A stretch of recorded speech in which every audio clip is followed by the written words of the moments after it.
Okay, a little history lesson. 1917, the first film production studio in Canada was built in Trenton, Ontario, on the aptly named Film Street.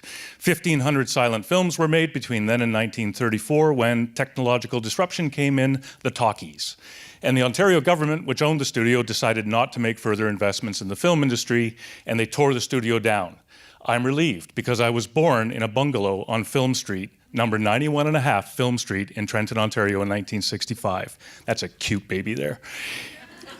And so from that beginning with the film industry, I went to Queen's Engineering School, got my engineering degree. From there, I went to Sauder School of Business, got my MBA.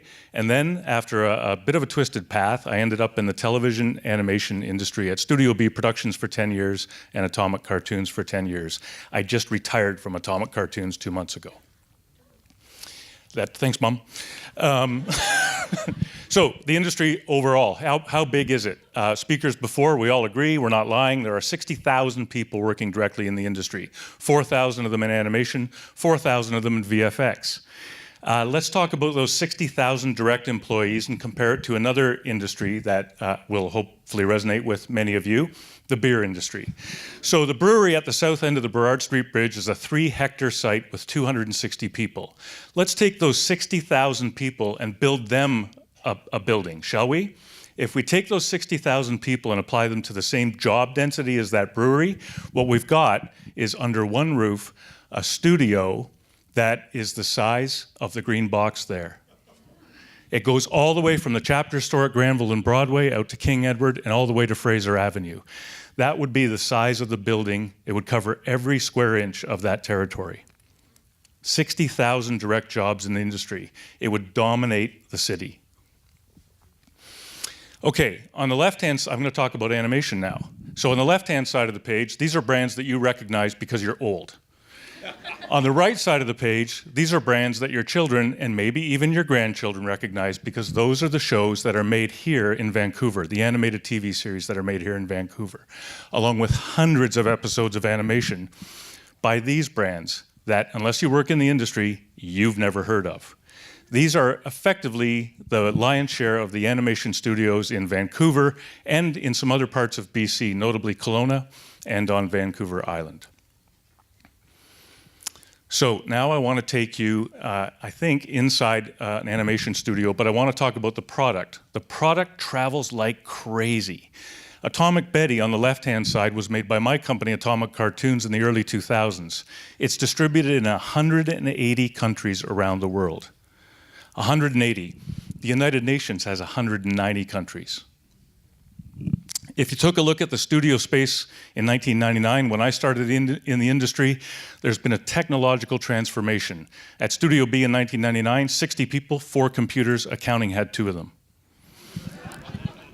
That's an animation studio in the lower right hand now, where there are more computers than people in the studio. The workforce is young. It observes all the child labor laws, but it is young. The average age in the studios in Vancouver is 31 years old. I was the oldest person at Atomic Cartoons when I joined 10 years ago. I was the oldest person the day I left, and I'm bitter about that. Everybody that works in those studios has some kind of post-secondary diploma or degree or certificate, resulting in some very high wages. $70,000 per year for every worker in the animation industry, compared to the provincial average in 2017 of a little bit under $50,000. So these are good paying jobs. History. The industry was started in the 1980s by Marv Newland, who started International Rocket Ship, and he made such illustrious films as Lupo the Butcher, Hooray for Sandbox Land, and Bambi vs. Godzilla.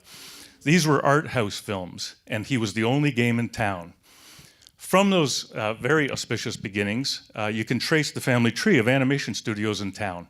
All of these studios, created in the 90s, were created by entrepreneurs who were also artists, many of them who worked for Marv.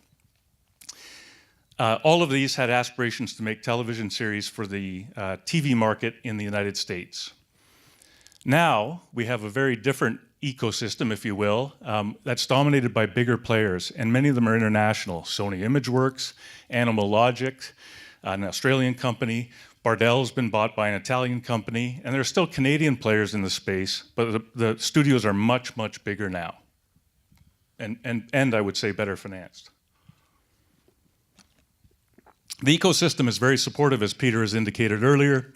There's a lot of important stakeholders, including the province, the educational institutions, and some super industry associations, including MPA and CMPA, that help all the competitors see eye to eye. See what I did there? Thanks, Mum. So, what are the challenges in front of us? Okay, first of all, talent. We've got an incredible talent shortage in animation. And I wouldn't just say it's volume, I would say it's type as well. Our challenge moving forward is to get more storytellers in the business, to get more creators, more writers, more directors, and more producers. That's the challenge that's in front of us as an animation industry.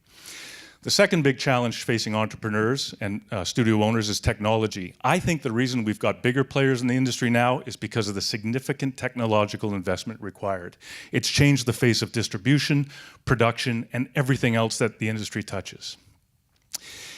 The other challenge we have is with our social contract with society, and I think we're failing on our social contract with society in the area of inclusion.